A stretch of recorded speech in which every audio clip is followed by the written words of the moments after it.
Well, let's get more now on President Trump's Twitter row with the British Prime Minister. And we're joined by Professor of Political Science Peter Mathews, who's in Long Beach in California. Peter Mathews, morning. Thanks a lot for joining us. What's the reaction? Morning. What's the reaction been like in the US to those initial 3 retweets of Donald Trump's? Well, it's pretty negative here because he's promoting Britain First, a far right, a Neo-Fascist, a white nationalist group with anti-Muslim, anti-immigrant sentiments, and it's not accepted here by most people, including many of the regular folks and the leadership in various parties in the government and outside.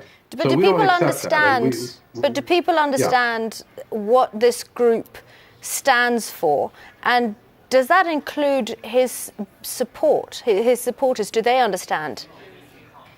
Oh yes, his supporters do understand it, and I think many of them probably support it.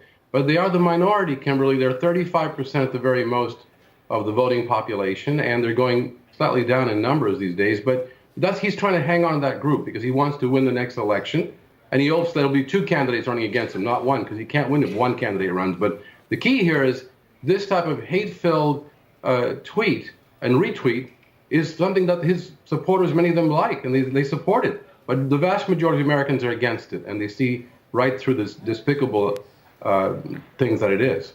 Let's go through those tweets. One was a video that was uploaded in 2013. It could have been in Syria.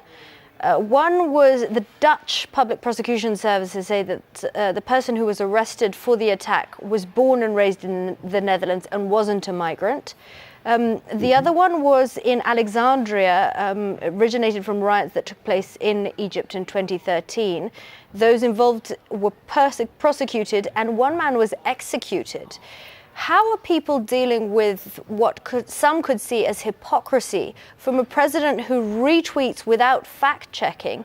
The very same president who continually criticizes the press for what he terms fake news.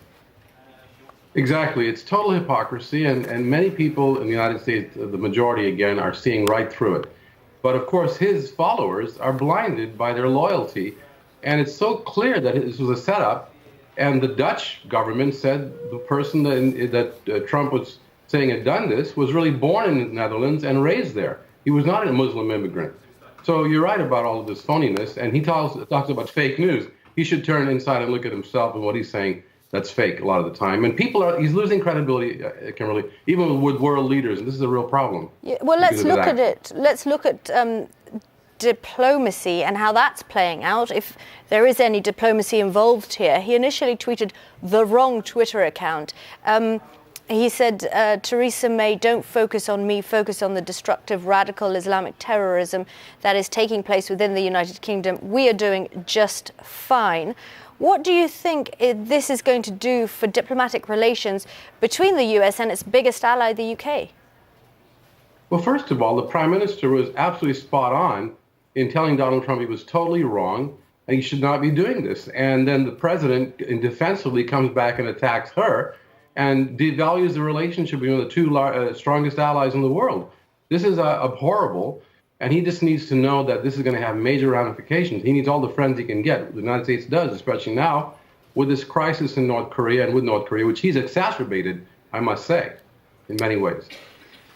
Do you think, and I'm interested to see what the public think, what people are telling you, do you think that the president should be tweeting for himself, given what's happened in the past 24 hours?